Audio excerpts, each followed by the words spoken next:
Every time.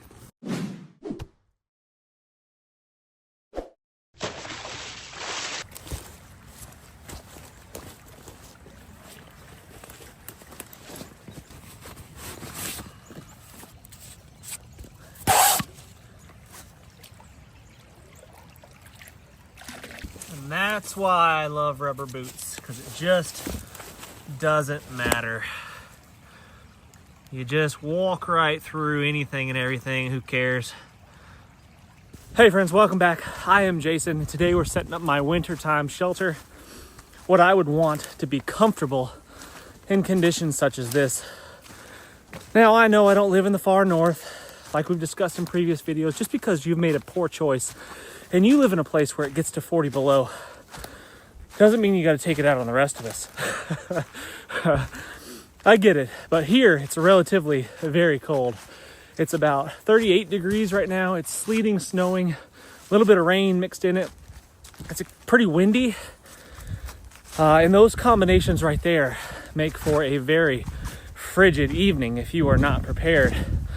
Could you make do with a lot less gear than what I've got? Of course. Could you improvise a shelter? Of course. Could you figure things out? Yep, absolutely. But it's nice to just be comfortable from time to time and carry the gear that you need. No, I'm not a lot of creature comforts. I'm not carrying a lot of want to haves. I'm carrying the need to haves, you know, to keep my core body temperature where it needs to be. Right now I'm getting a little warm actually from hiking on the hills here, carrying the pack. And that's why I dress in layers, but we'll discuss clothing in a different video. This one's primarily about the shelter I would set up in conditions such as this. Come on, girl. There she is. There she is. Hey. Hey, girl.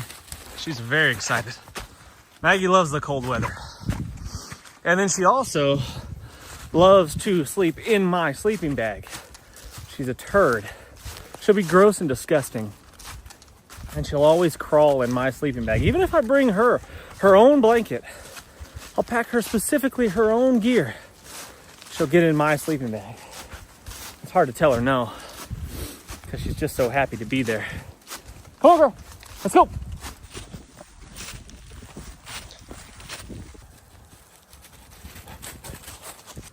Nasty day, ain't it, girl? We love this. We love this terrible weather, don't we? Ah, yeah.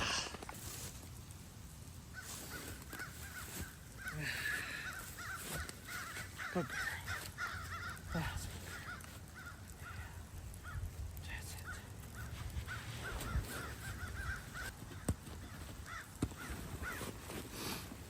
I think it goes without being said that clothing is our first form of shelter, and arguably the most important form of shelter. And that's why I carry lots of different layers. I like merino wool. I like just wool, an outer layer, really durable wool outer layer such as this one. Really like that.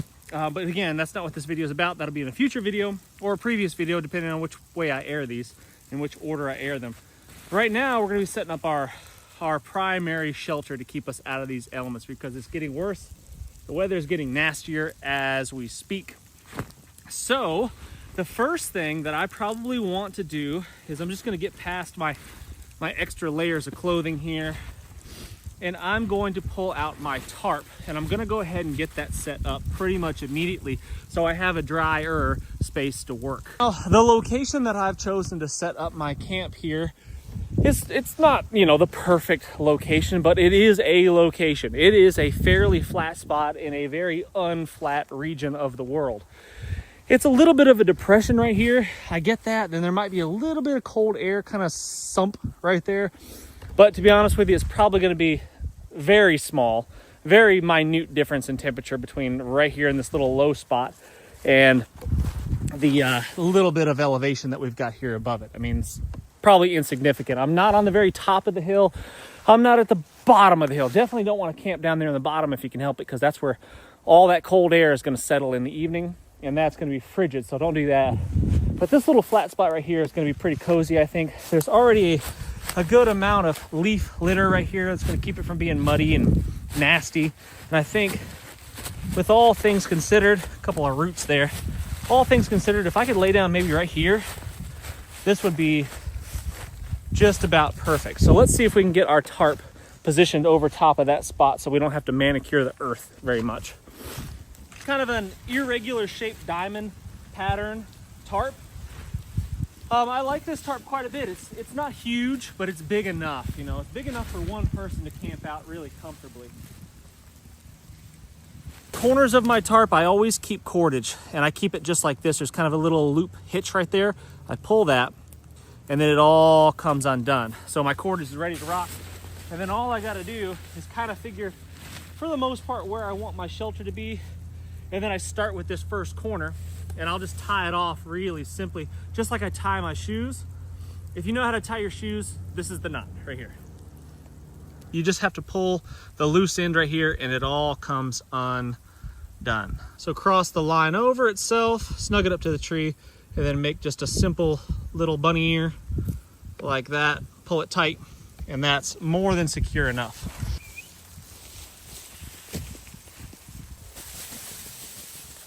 There she is. All right, and so since the weather is getting pretty dang nasty, I'm gonna go ahead and throw all my crap into the shelter, keep it dry, because like I said, it's warm. It's snowing, but it's warm. So get all our gear underneath a little bit of shelter, and we'll just go ahead and strap this corner down right here as best we can to keep ourselves protected, kind of like that right there. I'll probably just stake that corner out right there. And I do keep stakes in my pack for the winter time, because sometimes the ground is super hard and frozen, and it's just really convenient to have some ready to go stakes like that. So I'll just stake this corner down over here, try to keep myself as dry as I can. That's a big deal in the winter time. But sometimes you're out and about and you might be busy doing something, you know, you're on a mission, and then the weather turns bad and you're trying to finish it up, whatever it is that you're doing. And you're like, ah, crap, now the weather's really nasty and I'm starting to get wet. What do I do? Well, you get your shelter set up as quickly as you possibly can. And that's essentially what I did right there. So now what I would do is I'd want to get myself something dry to lay down on or sit down on. And for that, I've got a trash bag in here and that would work, but I'm just going to use my poncho. So I'm just going to unroll my poncho a little bit and lay it down like that. And then if I want to sit down, I can sit down. If I want to put my gear on it, my clothes on it, keep them dry, I'll do that.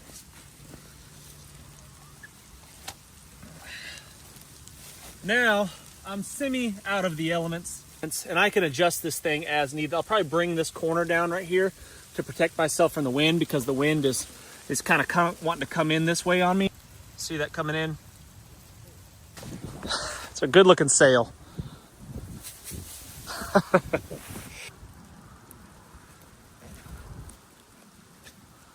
So, and like I said, I might just drop this corner down just a little bit.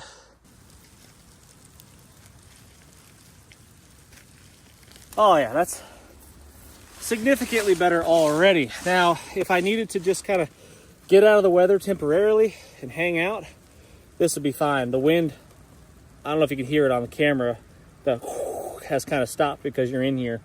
But I don't feel hardly any of that wind hitting me right now, so that's good.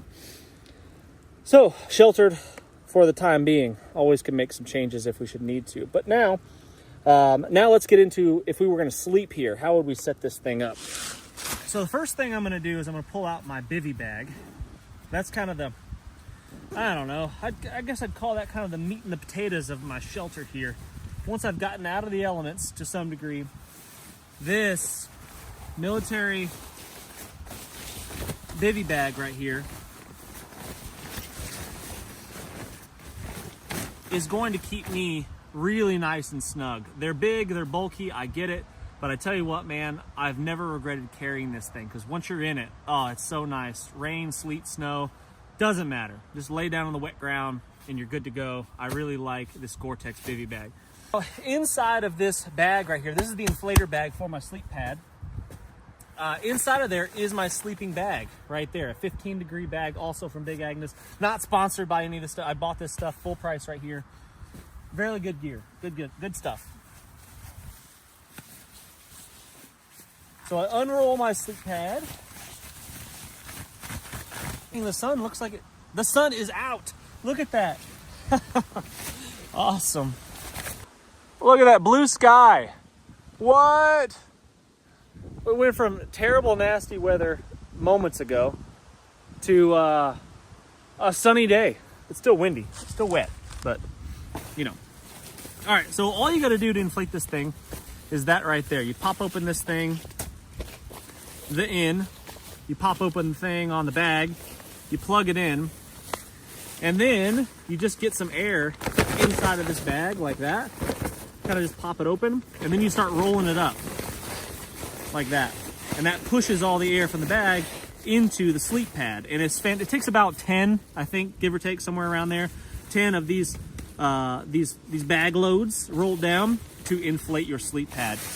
Yeah, I really do appreciate the simplicity of the foam, just roll out pads or the accordion ones, because you just flop them out there and you're done. You don't have to do any of this. But man, I'm telling you, I've never regretted the, 2 minutes it takes me to set this mattress up. It is so warm, so comfortable. I sleep just as good in this system right here as I do at home, pretty much in my bed, which is saying a lot because I sleep pretty good. I think that was 8. I think it was 8 bagfuls to fill this thing up. Again, this is a 15-degree bag, but there's no insulation. In order to save some space, they take away the insulation that's on the back because you're compressing that laying on it anyway, and it doesn't really do you much good. So there just isn't any insulation. It's just basically a top quilt mummy bag sort of deal. And this stretchy stuff here goes around the pad. This just kind of stretches over like that. And like that. And now it's all kind of one piece, right? And you don't fall off of your sleep pad in the middle of the night. And then all of this I put down inside of my baby bag, like so.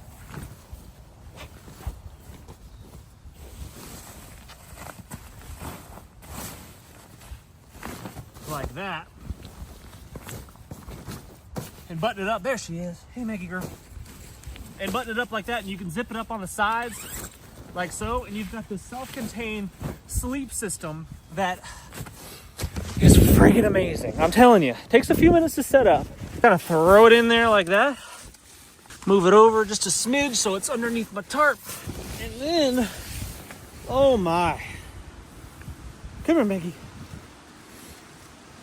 And then you are living, my friends. You are living. If you get inside of that sleeping bag, on top of that mattress, inside the bivy bag, under this tarp, it does not matter how nasty. It looks like the nasty weather's coming back. The splash of blue sky is gone. And it's back windy and sleeting again. It does not matter what's going on outside. Oh man, I mean, just laying on this without being in it or in my bag or anything, super cozy. Just having a soft place to lay down at night is pretty awesome. And the bivy bag itself kind of protects that inflatable pad, I mean. I could put my poncho underneath this. I've got a garbage bag I could put underneath it if you were worried about that. If you were on kind of a prickly, hard surface or rocky surface or something, you could do that. But I'm not worried about it where I am right now. Maggie and I are good to go. Got some holes in my tarp. Patch those up. So speaking of shelter, on the subject of shelter, as many of you know, I've been helping out a little bit here and there when I have time to, with the North Carolina flood disaster, Hurricane Helene recovery effort. And recently, a guy named Jared reached out to me. And I spoke with him when I was at George Bushcraft, and I interviewed him about his experience during the hurricane because he had some flooding at his place too. But he reached out to me and is interested in building a tiny home for people for a family or a couple families perhaps that were affected by this and they lost everything. They lost their homes in the flood. And I'm obliged to help out. So I'm going to offer my time, obviously, to help construct the thing and probably a little bit of money as well. But what I would like from you guys, if you're interested, Maggie, get back here. Maggie, come on. Come here. Get in here. Stay. if you guys are interested, if you'd like to pitch in and help contribute to this thing, he's offered to build this completely 100% off-grid, code compliant. So you won't, there's been a lot of issues going on in the North Carolina effort. People have been offering to give away tiny homes, build tiny homes for people that are essentially homeless, and the local county governments are kind of shutting them down because these buildings don't meet the local building codes. Regardless of how you feel about that, that's what we're dealing with. So, but this would be a code compliant, completely off grid, 500 to 700 square foot home that we could give to a family and have them set up. And this could be a permanent solution to their problem, perhaps. And that's kind of what we're looking for. So we will be looking for the right family or families that are in need, that kind of lost everything and need the help. And if you guys are interested in contributing to this, we're gonna. He's offered to build it at cost. All he's trying to do is raise the money to buy the supplies to build the thing. He's not going to make any money off of this. He's going to donate all of his time, which is an amazing thing, and it's no small thing. So if you're interested in contributing to that, there'll be a link in the description. There'll be a link in the comment section as well, and we can get to work on this project and really bless a family that needs it. Now that I'm in my shelter, I can get everything. If I was going to spend the night here, I could get everything stowed away for the evening and get all my crap stored back into my pack, so it's not just floating around. I'd be organized here to some degree, as organized as I get. That, and then I might use my Swanee here, my wool coat as a pillow, perhaps. Or I could use my bag of spare clothing that I keep in my pack that we went over in a previous video. I just use that as a pillow, and a pillow is a game changer. I sleep so much better when I've got just a little bit of a pillow. So that's probably what I would do with that. But I would stick all this stuff in my pack, get it all zipped up, squared away, stowed away. Poncho's on the ground. I'd probably just sit my pack on top of that poncho right there. It's underneath the tarp. We are dry and cozy. I'd take off my boots. I would get into my dry layers, my dry base layer, hat, dry socks. I love rubber boots, but they don't breathe at all. So at the end of the day, your feet are a little bit damp, especially if you've been up hiking around. If you're just sitting around camp, it's not a big deal. But if you're out hiking and hunting and doing whatever you do, your feet might be a little bit damp. So change your socks, put the dry socks on, complete dry base layer, and then I would just crawl inside my sleeping bag.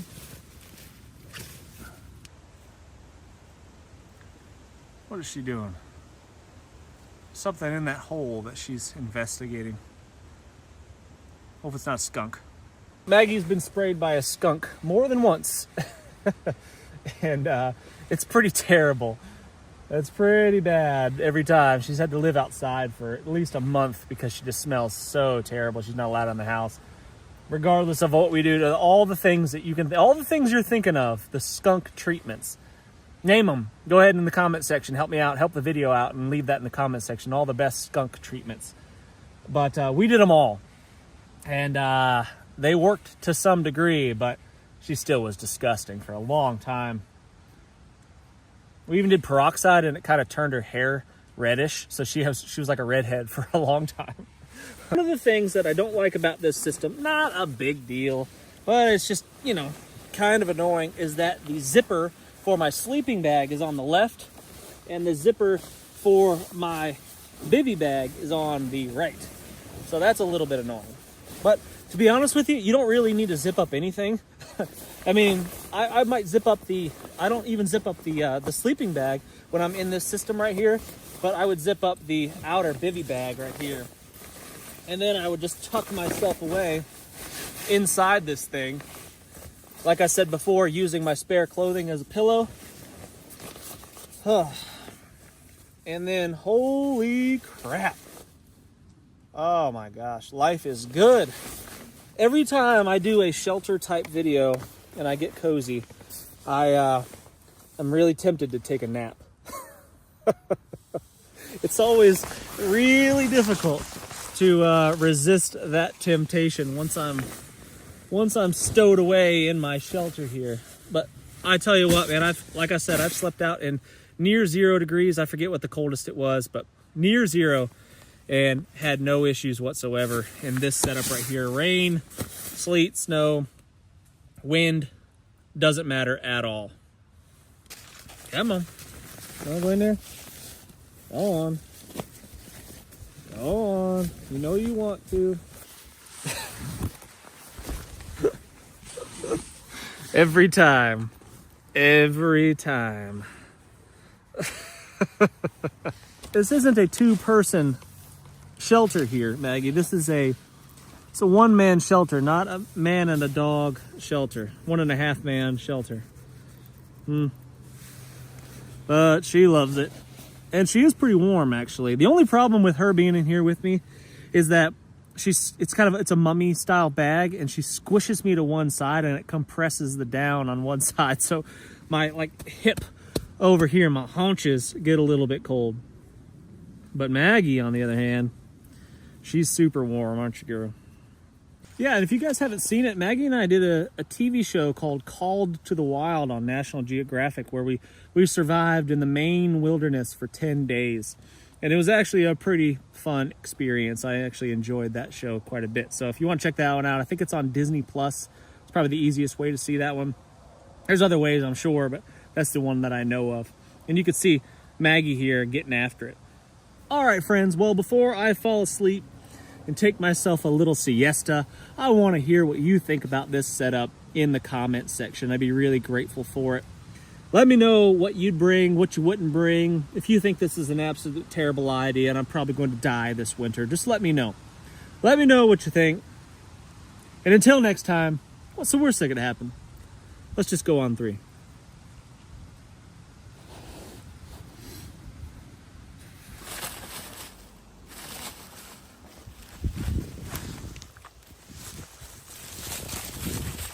Where are you going?